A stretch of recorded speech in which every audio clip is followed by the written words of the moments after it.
Civilization 6 for the Nintendo Switch comes out in just over a week, and I'm really looking forward to trying out the game. With that said, let's take a look at some of the latest news. So in the last week or so, we've learnt a couple more things about Civilization 6 for the Nintendo Switch, and in today's news video we're going to go over them. We're also going to look at some of the bits from the Civilization 6 Paths to Victory video they released earlier today, link in the description obviously. As always, if you go ahead to enjoy this video, make sure you hit the like button and subscribe to the Multiplayer Media and Gaming channel for much more. Also, the release date for Civilization 6 is next Friday, so let me know what you think of the game right now down in the comments. We found out in a post on Civilization's Twitter feed at the end of last week that the ZR button on the Joy-Cons is going to be used to zoom the camera in, whilst the ZL button will zoom the camera out. Using these buttons for this should make zooming in and out a pretty comfortable experience when playing either in docked or handheld mode. On a similar note, it has also been confirmed that the minus button will show you any information on a specific tile, whether that be your capital city, a tile within your civilization, or an unsettled tile. This obviously isn't a massive deal, but it does seem a little awkward to keep pressing that button just to check out a tile's information, and it also suggests that simply hovering over a tile won't bring up the tile's information automatically. I've been very positive about almost all of the controls this far, but I can't say I'm a big fan of this. Ideally just hovering would give the information, but maybe they were worried that in handheld mode on the smaller screen, things could get a little crowded or something. Be sure to let me know what you think down in the comments anyway.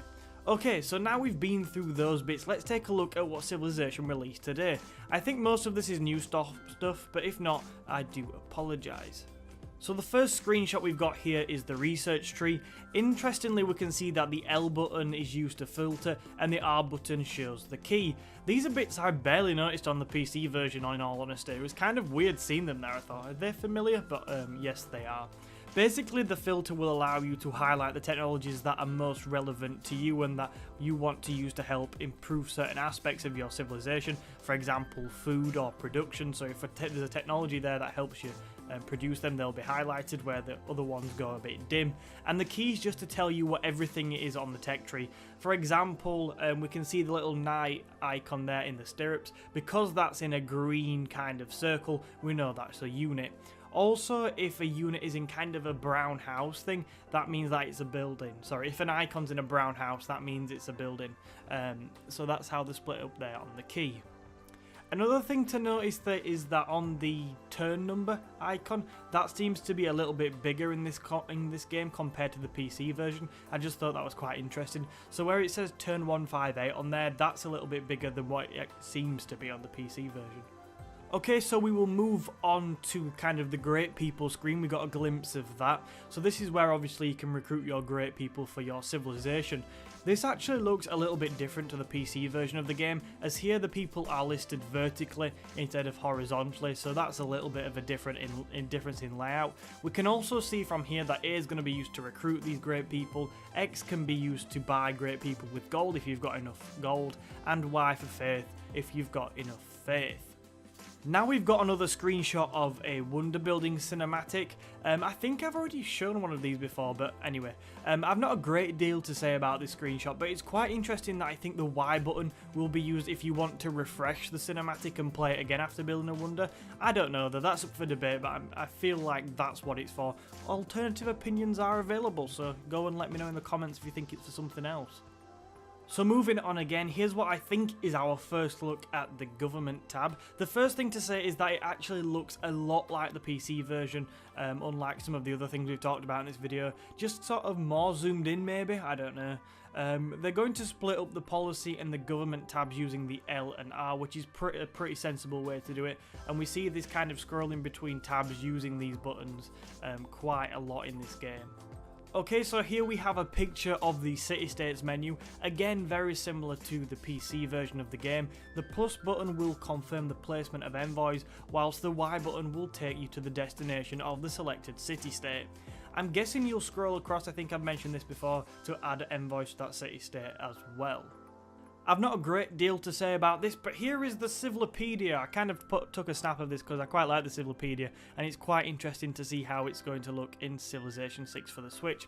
Pretty standard again, but I just wanted to share it in case it passed you by, because I think it was went by very quickly on the video. So the final thing we've got here today is the reports tab, which was in the video again. What I noticed here is that again the L and the R buttons are used for scrolling across tabs. So yeah, they're on the back of the Joy-Cons, by the way, if you've been wondering, and they're used for scrolling across tabs in so many things we've seen so far. And I think, yeah, we'll see these a lot in navigating the menus.